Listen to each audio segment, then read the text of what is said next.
이제 사경회가 얼마 안 남았으니까 사경회 인사도 한번 하겠습니다. 사실 오늘부터 시작인데요. 사경회 은혜 받으시기 바랍니다. 인사만 나누겠습니다. 네.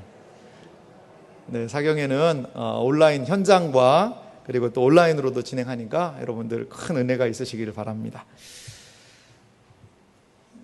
학습된 무기력이라는 그 단어가 있더라고요. 이 무기력증이라는 것은 뭔가 사람이 할 의욕을 상실하는 것 아니겠어요? 근데 거기에 학습된 무기력이라는 그런 단어가 있더라는 거죠. 이 학습된 무기력이라는 것은 이런 거라고 그럽니다. 그 피할 수 없거나 극복할 수 없는 상황 가운데 딱 놓이게 되면 나중에는 그 상황을 피할 수 있고 극복할 수도 있는데도 그동안에 계속 안 됐으니까 지금도 안 되겠지라고 하면서 거기서 벗어나지를 못하는 겁니다. 해도 소용이 없다. 해도 소용이 없다라는 그러한 태도가 바로 학습된 무기력이다라고 이야기를 한다고 그래요. 직장 상사에게 계속 제안을 하는 거죠. 이렇게 하면 좋겠고 저렇게 하면 좋겠고, 근데 그 모든 것들이 다 차단이 되고 안 돼요. 그럼 나중에는 제안을 할 마음이 안 생기는 겁니다. 그러니까 시키는 것만 하고 말지라고 그냥 무기력하게 직장 생활하는 그런 부분도 학습된 무기력의 하나의 종류일 수 있습니다. 그런데요, 저는요, 이 학습된 무기력이 우리 신앙생활 안에서도 있지는 않나 조심스러운 생각이 좀 들었습니다. 하나님께 은혜 받기를 원하고 기도를 하고 뭔가를 막 하려고 하는데도 기도 응답도 없고 은혜도 못 받는 것 같고, 신앙생활은 활력도 잃고 예배에 감격도 없고 기도에 뜨거움도 없고 그냥 그렇게 신앙생활을 하는 거죠. 그렇다고 신앙생활을 포기하자니 지금까지 해왔던 게 있고 포기하는 건 아닌 것 같고, 그렇다고 열심히 하자니 여러 가지가 잘 안 되는데 해봤자 무슨 소용이 있나라는 생각이 드는 영적인 무기력이 신앙생활에 있지는 않나 우리가 좀 생각을 해봐야 할 것 같습니다. 그러면 이런 영적인 무기력함, 신앙생활을 할 때 신앙의 활기를 잃고 신앙의 확신을 잃어버리고 신앙생활의 기쁨과 감사와 즐거움을 잃어버린 이러한 영적인 무기력함, 이것을 어떻게 극복하면 좋을까요? 그것에 대하여서 이번 한 주간 우리가 새벽 사경의 말씀을 통하여서 한번 좀 살펴보기를 원합니다. 신앙에 여러 가지 비유가 있어요. 비유가 있는데 오늘 성경 말씀에 보니까 신앙생활을 무엇에 비유하냐면요, 영적인 싸움에 비유하고 있습니다. 전투에 비유하고 있어요. 그래서 전신 갑주를 입고 신앙의 싸움을 싸워라 라는 것이 오늘 본문의 말씀의 내용입니다. 그 당시 이 에베소서가 쓰여진 에베소 성도들이 살았던 그 시대에는 이 에베소 지역에 수많은 우상들을 섬기는 곳이었어요. 그래서 우상들을 섬기는 사람들이 많은데 이 신앙생활 하려고 그러니 얼마나 어렵겠어요. 이런 표현이 너무 극단적인 예입니다만, 여러분, 불국사 앞에도 근처에도 교회가 있더라고요. 교회가 있는데 불국사 근처에서 신앙생활 하시는 분들은 그 분위기와 느낌이 좀 사뭇 다를 것 같아요. 그렇지 않겠습니까? 마찬가지로 에베소 교회의 에베소 지역에서 신앙생활하는 이분들은요, 그 당시에 우상 숭배, 황제 숭배, 여러 가지가 많은 상황에서 신앙을 지킨다는 것이 영적인 싸움이었다는 것이죠. 그래서 사도 바울 선생님은 에베소서를 마무리하면서 힘을 내서 끝까지 감당하라라고 오늘 권면을 하고 있습니다. 우리는요, 이 에베소서 말씀을 통하여서 어떻게 영적인 싸움을 감당해야 될 것인가에 대한 부분을 좀 살펴보려고 하는데요. 먼저 우리가 살펴볼 것이 있는데, 영적인 싸움과 이 전신갑주라는 것에 유래가 있다는 거죠. 이 유래에 대해서 먼저 한번 생각을 해 보아야 한다는 겁니다. 이 영적인 싸움, 전신갑주, 이러한 부분에 분명히 유래가 있다는 거죠. 먼저 우리가 영적인 그 싸움의 유래를 좀 살펴보면은요, 이런 부분을 생각해 볼 수 있는 것 같아요. 잠언 4장 23절 말씀을 좀 보면은요, 이렇게 말씀하고 있습니다. 모든 지킬 만한 것 중에 더욱 내 마음을 지키라. 생명의 근원이 이에서 남이니라. 여기 보면 뭐 영적인 싸움이라는 걸 전혀 살펴볼 수는 없죠. 여기 자체는. 근데 그 내용을 좀 살펴보면 지키다는 단어가 2번 나와요. 앞에 모든 지킬 만한 것 중에에서 지키다라는 단어가 나오고, 뒤에 더욱 내 마음을 지키다라는 단어가 나옵니다. 똑같은 우리 한글을 볼 때는 쓰였지만 히브리 원어는 조금 다릅니다. 그래서 이 지키다라는 것이 2 의미인데요. 먼저는 나짜르라는 지키다라는 단어가 앞에 쓰였습니다. 그건 일상적인 의미에서 지키는 거죠. 그냥 야 뭐 내 책 좀 지켜봐줘. 나 잠깐 갔다 올게. 내 물건 좀 봐줘.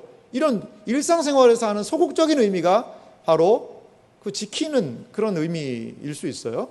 그런데 거기에 뒤에 나오는 마음을 지키라 라는 그 단어에 지키라라는 단어는 샤마르라는 단어가 쓰였다고요. 이 샤마르라는 단어의 의미는요, 외부로부터 보호하여 지킨다는 그런 의미가 있는데, 한글로 번역하자면 파수하다라는 뜻이 더 좋을 것 같아요. 무릇 지킬 만한 모든 것보다 더욱 내 마음을 파수하라. 아니면 강력하게 지켜라. 왜 그렇습니까?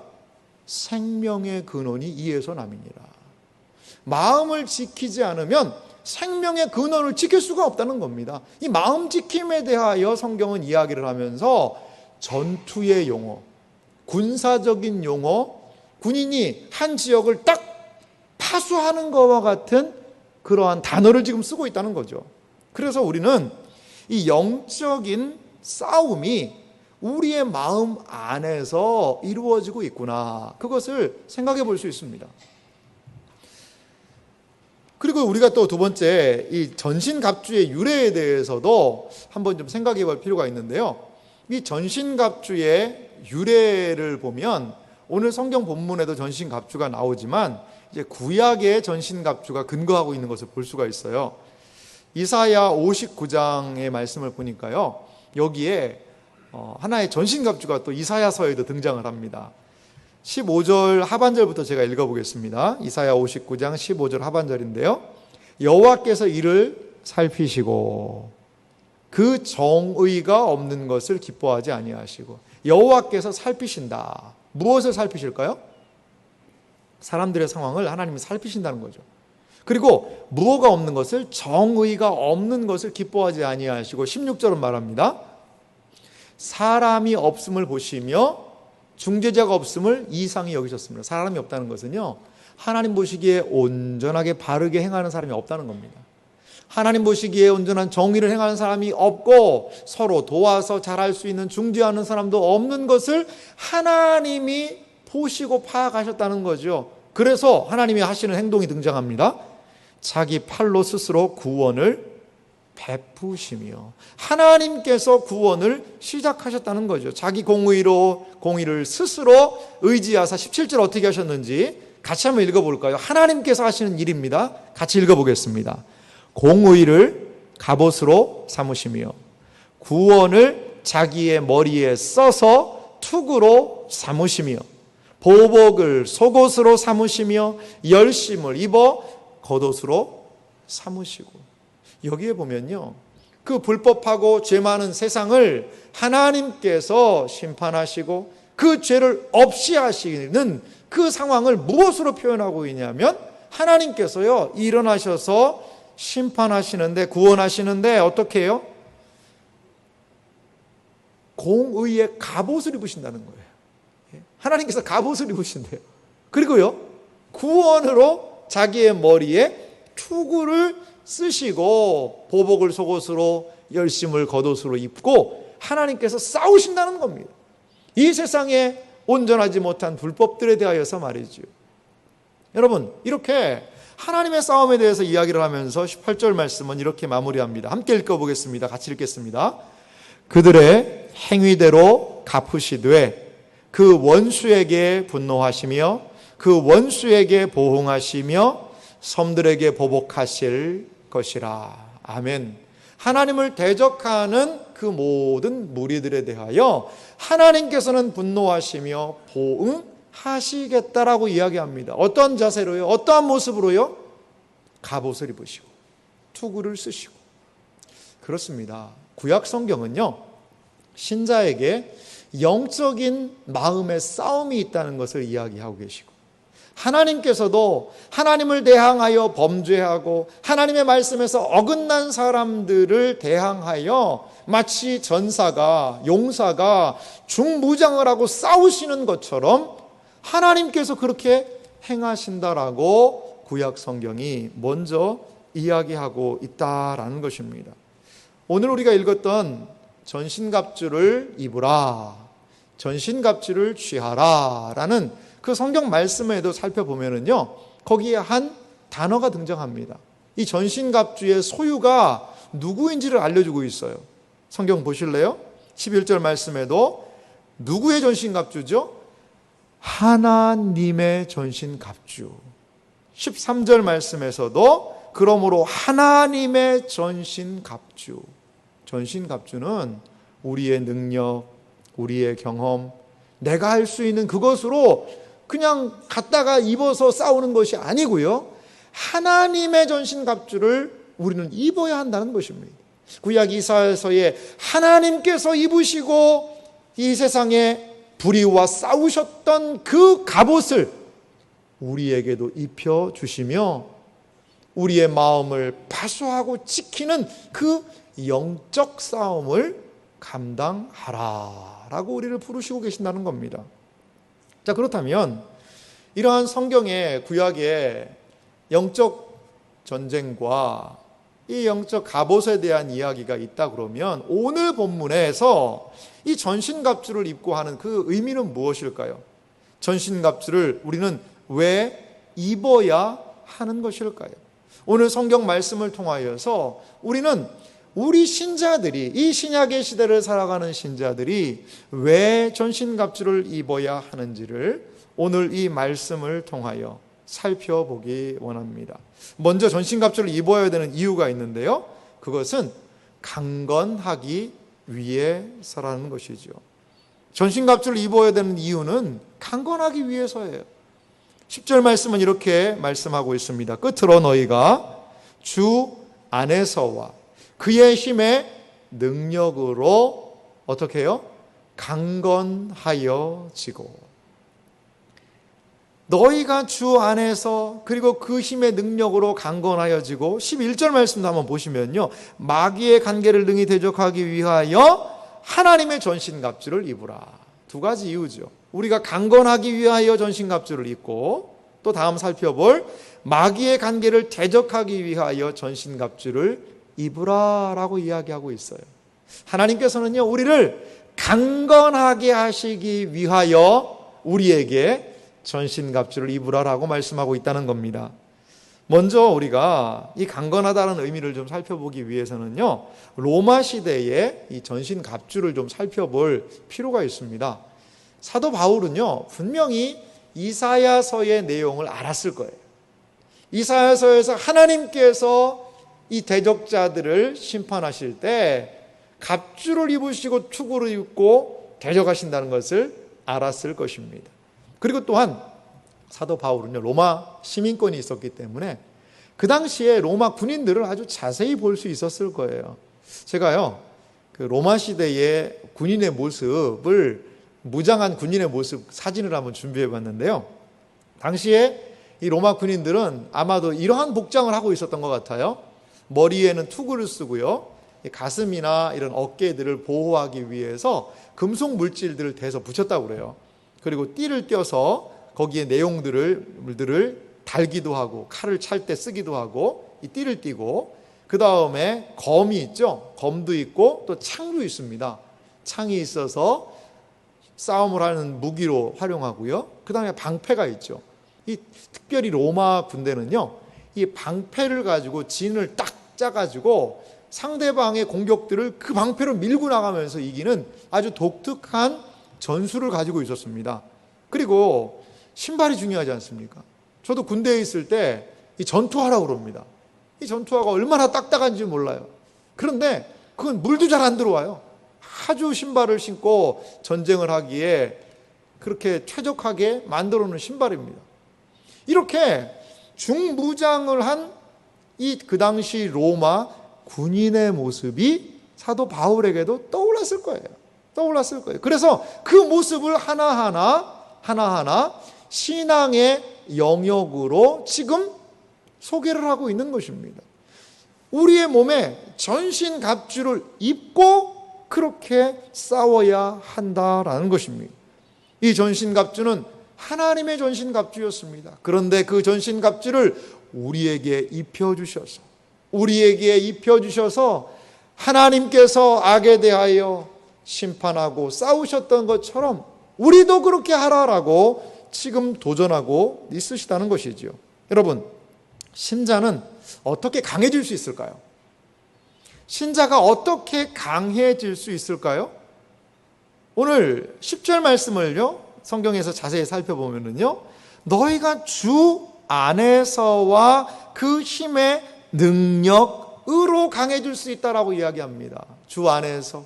신자는 주님 안에서 강해질 수 있고요. 그리고 그 힘의 능력으로라고 되어 있는데 원어의 의미를 살펴보면 능력 안에서입니다.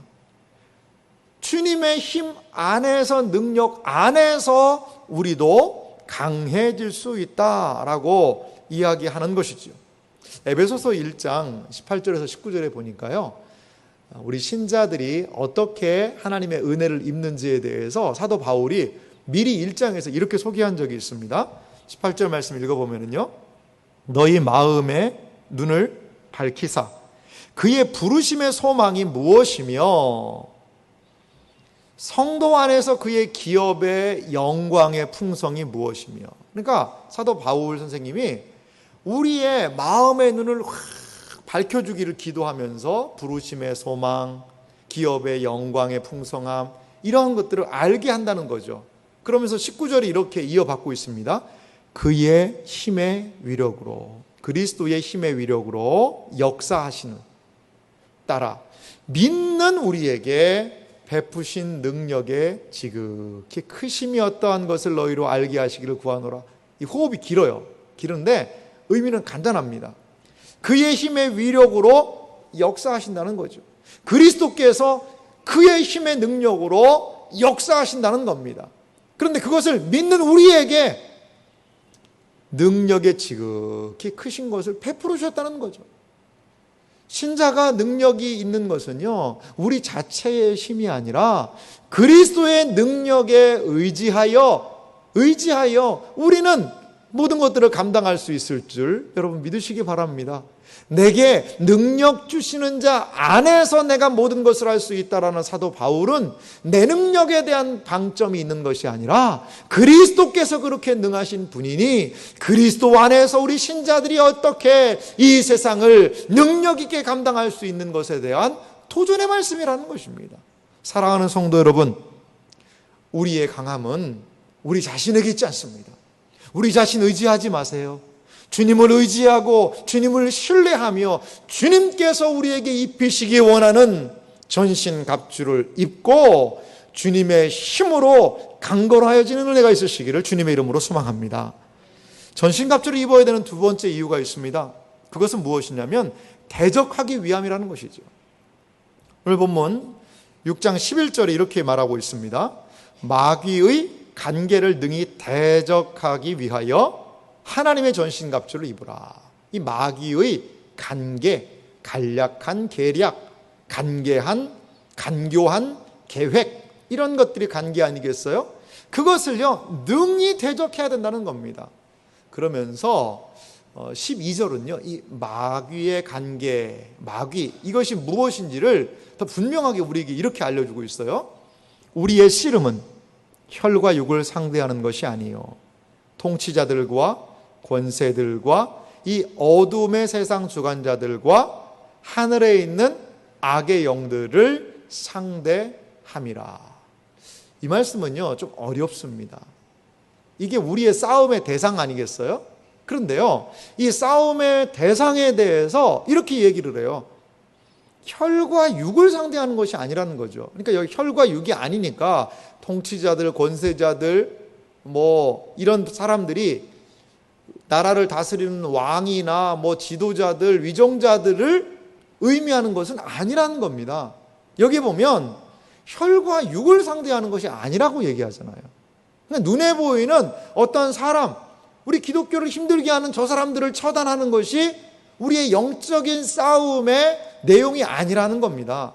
우리의 영적인 싸움은 육적인 싸움과는 분명히 다르다는 겁니다. 혈과 육을 상대하는 것이 아니라는 겁니다.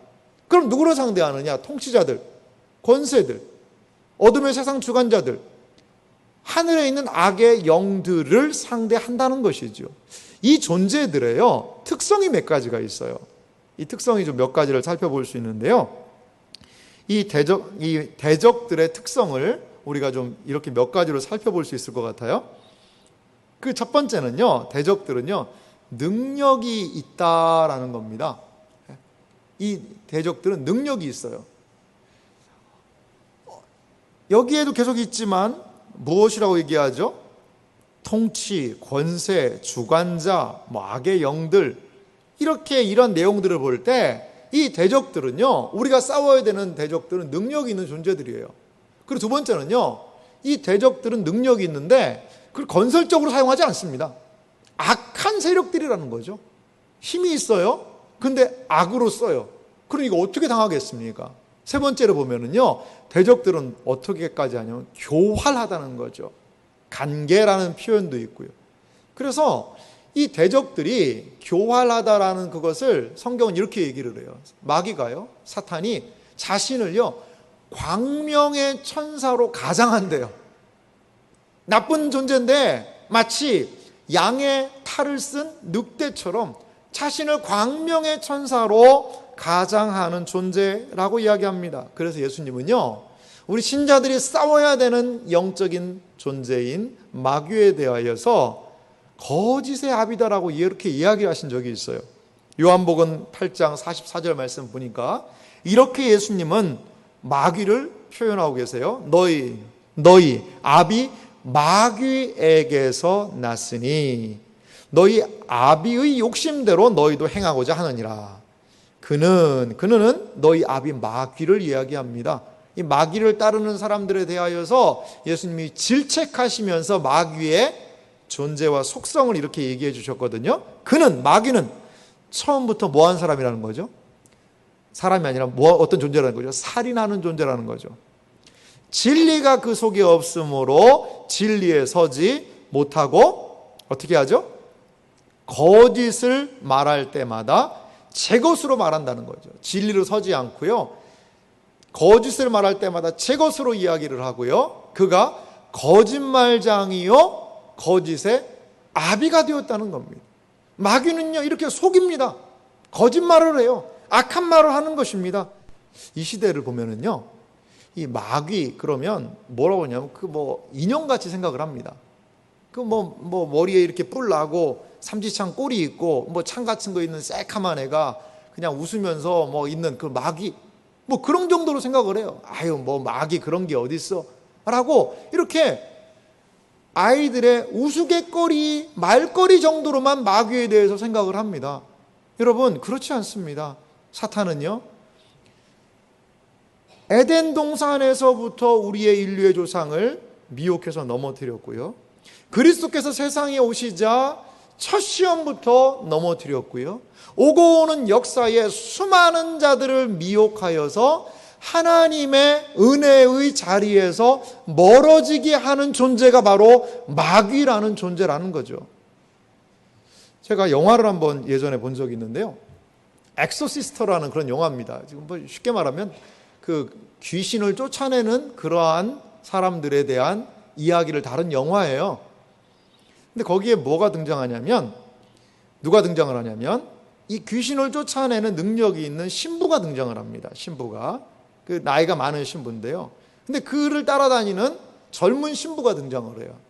근데 어떤 이제 아이에게 막 귀신이 들어가지고, 그래가지고 그 있는 침대가 막 뜨기도 하고, 그렇게 막 변하고 막 눈을, 흰자위를 드러내기도 하고, 엄청 공포 영화죠. 그런 상황이 있어요. 그러다가 이 나이 많은 그 신부가 거기에서 이게 침대에 맞아가지고 죽습니다. 그런데 간신히 그 귀신, 악령을 젊은 신부가 제압하는 이야기입니다. 그 영화의 내용이. 근데 제가 그거 보면서 이런 생각이 들었어요. 이게 진짜 영적인 싸움이라면 너무 쉽겠다 이 생각이 들더라고요. 이게 진정한 이 영화처럼 그런 게 막 귀신들 막 그런 거 하고 너 죽고 나 죽고 해서 뭐 그냥 물러가라 이렇게 하고 뭐 드라큘라 잡듯이 뭐 말뚝 박고 마늘 뿌리고 이런 게 영적인 싸움이라면 차라리 쉽겠다. 차라리 쉽겠다 이런 생각이 들었습니다. 왜 쉬울까요? 그거랑 싸우면 되잖아요.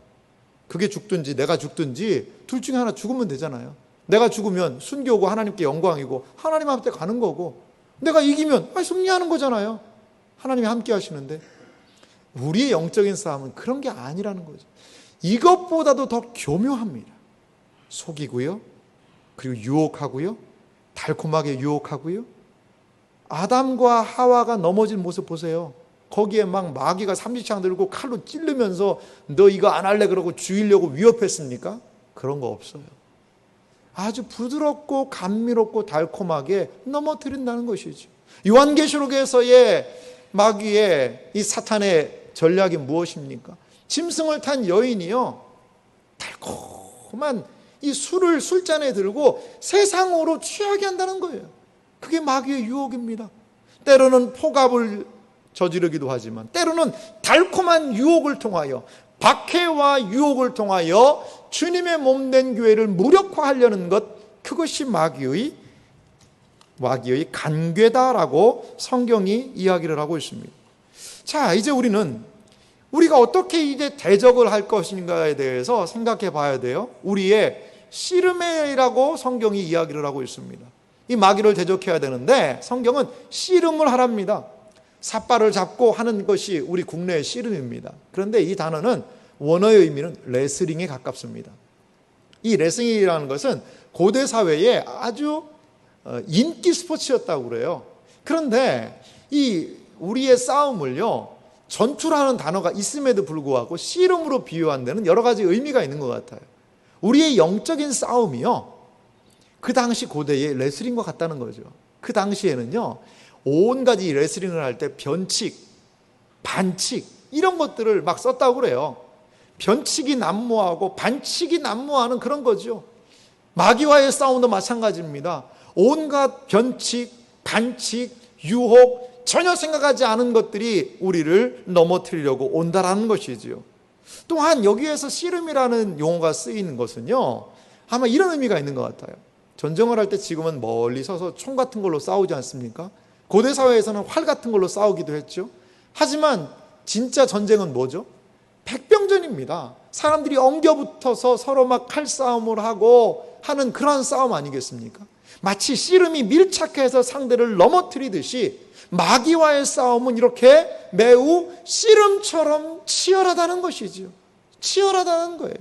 이러한 치열한 전쟁의 싸움이 우리 안에서 일어나고 있다라는 것입니다.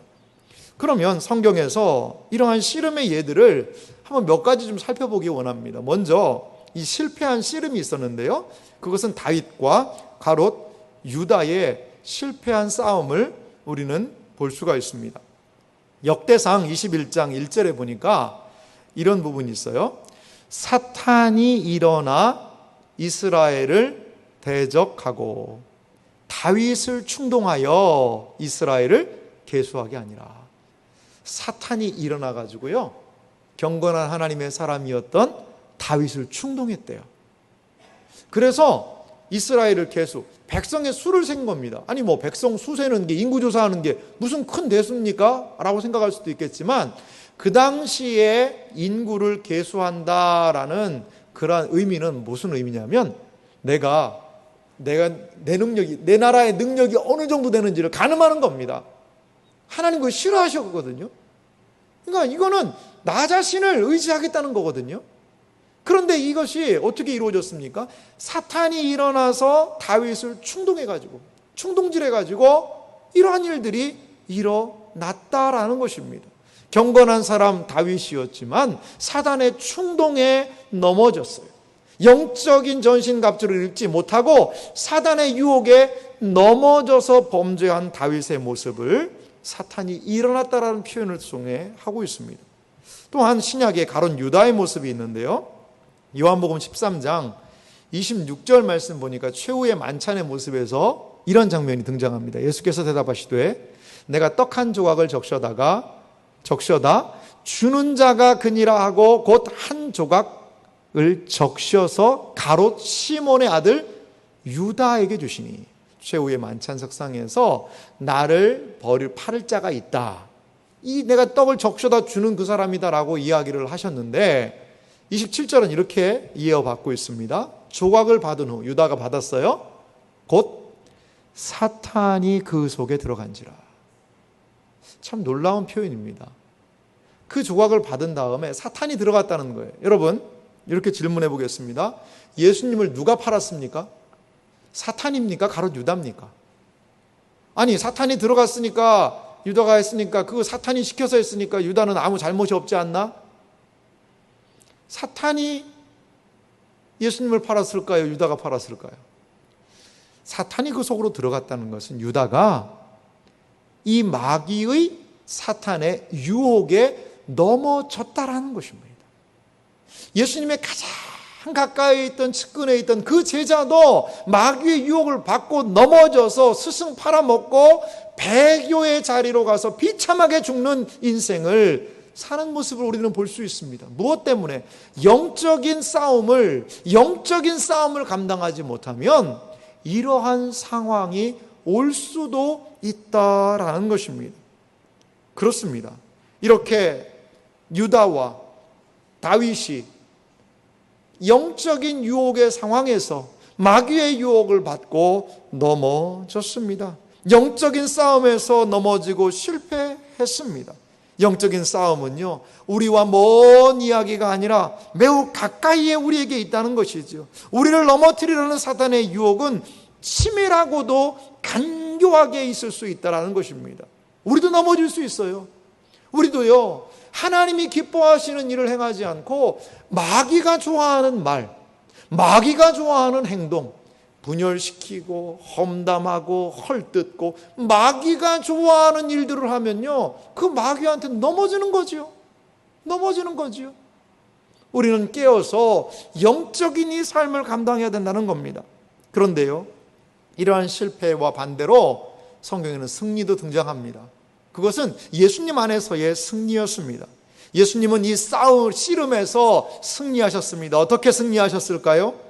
마태복음 4장 1절 말씀에 보니까 예수님께서 세례를 받으시고 광야에서 시험 받으시는 사건을 이렇게 이야기를 해요. 그때에 예수께서 성령에게 이끌리어 마귀에게 시험을 받으러 광야로 가사. 예수님은요, 마귀에게 시험, 유혹을 받으셨습니다. 그런데 마귀의 유혹을 예수님께서는 어떻게 물리치셨을까요? 9절과 10절은 마태복음 4장 9절 10절은 이렇게 말씀합니다. 이르되 만일 내게 엎드려 경배하면 이 모든 것을 내게 주리라. 이 마귀가 예수님한테 하는 겁니다. 마귀의 유혹은 세 가지였죠. 이 40일을 금식하고 줄인 예수님에게 야, 이 돌들을 떡으로 만들어 먹어봐라. 너 자신을 위해서 행해라. 성전 꼭대기에서 뛰어내려 봐라. 그럼 많은 사람들이 너를 쳐다보면서 대단하다고 할 거 아니겠느냐. 그리고 나에게 절해라. 그러면 네 보는 것을 다 너에게 주리라라고 마귀는, 사탄은 유혹합니다. 가룟 유다가, 다윗이 그 사탄의 유혹에 굴복하고 넘어졌지만 우리 예수님께서는 그 사탄의 유혹을, 그 싸움을, 영적인 싸움을 능히 이기십니다. 어떻게 해요? 10절에 이렇게 말씀합니다. 우리 함께 읽겠습니다. 이에 예수께서 말씀하시되 사탄아 물러가라. 기록되었으되 주 너의 하나님께 경배하고 다만 그를 섬기라 하였느니라. 아멘. 여기 예수님 말씀하세요. 사탄아 물러가라. 우리에게도요, 영적인 시험이 올 수 있습니다. 유혹이 올 때도 있어요. 악한 생각이 들 때가 있어요. 교만한 마음이 들 때가 있어요. 그럴 때 우리는 무엇이라고 이야기해야 될까요? 사탄아 물러가라. 나를 미혹하는 사탄아 물러가라 라고 이야기하며 우리 주님처럼 이겨야 됩니다. 그리고 기록되었으되, 기록되었다는 것은 무엇입니까? 성경에 기록되었으되, 하나님의 말씀에 기록되었으되 주 너의 하나님께 경배하고 다만 그를 섬기라. 예수님은 말씀으로 승리하셨다는 것을 여러분 믿으시기 바랍니다. 영적인 싸움을 어떻게 감당할 수 있습니까? 우리의 경험으로. 나는 착하니까, 나는 힘이 있고 의지가 있고 결단력이 있으니까 이것으로 잘할 수 있겠지. 아니요, 백전백패할 수밖에 없습니다. 하나님의 말씀을 의지하여 그리스도께서 주시는 힘을 가지고 우리는 이 영적인 싸움을 이길 수 있다는 것을 기억하시기 바랍니다. 우리가 마지막으로 전신갑주를 입어야 되는 이유가 있습니다. 그것은 굳건하게 서기 위해서 전신갑주를 입어야 한다라는 겁니다. 에베소서 6장 13절 말씀은 이렇게 말씀하고 있습니다. 그러므로 하나님의 전신갑주를 취하라. 이는 악한 날에 너희가 능히 대적하고 모든 일을 행한 후에 서기 위함이라. 전신갑주를 입어야 되는 이유가 무엇입니까? 그것은 악한 날에 대적을 하기 위해서, 또한 모든 일을 행한 후에 서기 위함이라는 것입니다. 여기에 동사로 서다라는 표현이 써 있어요. 전신갑주를 입어야 되는 이유는요, 우리를 딱 서기 위함이라는 겁니다. 굳게 서기 위함인데요, 먼저는 이 악한 날에 서기 위함이라는 겁니다. 악하다라는 표현이 에베소서에 많이 등장을 합니다. 사도 바울 선생님도 그 시대에 대해서 이 시대가 때가 악하니라 라고 말씀하고 있습니다. 그리고 분명하게 악한 날이 있다, 온다라고 이야기를 합니다. 하나님의 놀라운 은혜의 역사가 있는 이때에도 너무나 세상이 악해지고 있지 않습니까? 어두워지고 있지 않습니까? 이 세상이 너무나도 어두워요. 너무나도 악해요. 거기에 우리가 덕하니 놓여 있습니다. 여러분, 이 악한 세상, 어두운 세상을 어떻게 헤쳐나가시겠습니까? 어떻게 감당해 나가야 되겠습니까?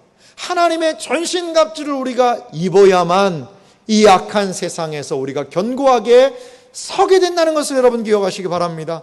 많은 사람들이요, 세상의 모습에 반영해서 교회도 그렇게 될 것이다라고 이야기를 합니다. 코로나가 이렇게 어려우니 교회가 더 약해지고 교회는 앞으로 안 됩니다. 인구가 점점 줄어드니, 아이들 출산율이 줄어드니 교회는 더욱더 어려운 가운데 놓일 수밖에 없습니다. 경제적인 어려움의 시대가 오니 교회가 점점 더 어렵고 약해질 것입니다 라고 이야기를 합니다. 물론 우리 성도님들의 삶이 이 세상과의 삶에서 분리될 수 없죠. 그런 부분 분명히 있을 겁니다. 여러분, 이 사회가 어려워지면 우리도 어려워지는 건 맞지요. 하지만 여러분, 우리 이렇게 생각해 봅시다. 이렇게 생각해 봅시다. 교회의 주인이 과연 누구십니까? 교회를 누가 붙들고 있습니까? 교회가 몇몇 사람들이 출자해가지고 세우는 것이 교회입니까? 교회가 몇몇 사람들이 머리 맞대고 그렇게 해서 가는 것이 교회입니까? 아니요, 그렇지 않다는 것입니다. 교회의 주인은 하나님이심을 여러분 믿으시기 바랍니다. 여전히 하나님께서는 이 세상이 어렵다 하더라도, 이 세상이 악하다 하더라도 교회를 붙잡고 계신 분은 하나님이심을 기억하시기 바랍니다. 교회의 운명이 누구의 손에 달려 있습니까? 교회를 과연 누가 세우고 움직이고 계십니까? 교회의 주님은 하나님이시고 신자는 교회의 주님이신 하나님을 기억하고 교회의 머리 되신 예수님을 붙들 때에 이 악한 날에도 능히 견고히 서게 될 줄 믿습니다. 이것이 바로 교회가 서는 유일한 비결임을 기억하시기 바랍니다. 그래서 마태복음 16장 18절에 예수님은 교회에 대해서 이렇게 말씀하십니다. 또 내가 내게 이르노니 너는 베드로라. 내가 이 반석 위에 내 교회를 세우리니 음부의 권세가 이기지 못하리라. 할렐루야. 이것이 바로 교회의 실체라는 것입니다. 주님께서 교회에게 권세를 주셨고 시대가 아무리 힘들고 어렵다 하더라도 하나님의 손에 있는 그 교회는 그 모든 어려움들을 반드시 이겨낼 줄 믿습니다. 이러한 교회 가운데 우리가 세워졌다는 것을 기억하시기 바랍니다. 우리가 왜 내일 새벽부터 이 사경회를 해야 될까요? 왜 사경회에서 말씀을 듣고 은혜를 받아야 할까요? 이 시대에 무기력한 분위기가 있습니다. 영적인 무게가 너무나도 우리를 짓누르고 있어요. 그래서 신앙생활하는 것에 대해서도 그냥 그렇게 뭔가 신앙의 활력도 없고 은혜를 받는 것도 아니고 아닌 것도 아니고 그냥 간신히 신앙의 상태를 유지하고 있는 그런 모습은 아닌지 모르겠습니다. 이번 사경에 우리에게 은혜를 주시는 것은 서기 위함입니다. 우리가 하나님의 말씀으로 견고하게 다시 한번 세워져야 될 줄 믿습니다. 하나님에 대하여서 하나님이 그분이 누구이신지를 온전하게 깨닫는 은혜의 역사, 새롭게 인식하는 역사가 우리에게 있기를 간절히 소망합니다. 굳게 서야 되는 이유가 있습니다. 그것은 모든 것을 행한 후에 선다라는 표현을 하고 있어요. 모든 것을 행한다라는 것은 어떤 의미가 있을까요?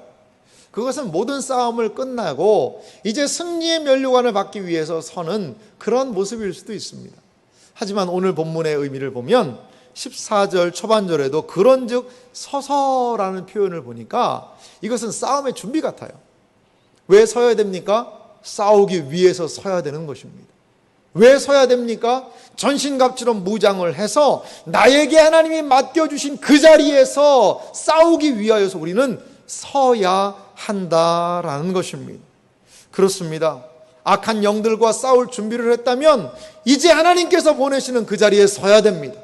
그것이 인내해야 되는 가정이면 거기에서, 직장이면 거기에서, 사업이면 거기에서, 학업의 자리이면 거기에서 하나님께서 우리를 세워놓으시는 그 자리가 있고 우리는 영적인 무장을 하고 그 자리에 서서 우리의 영적인 싸움을 감당해야 한다라는 것입니다.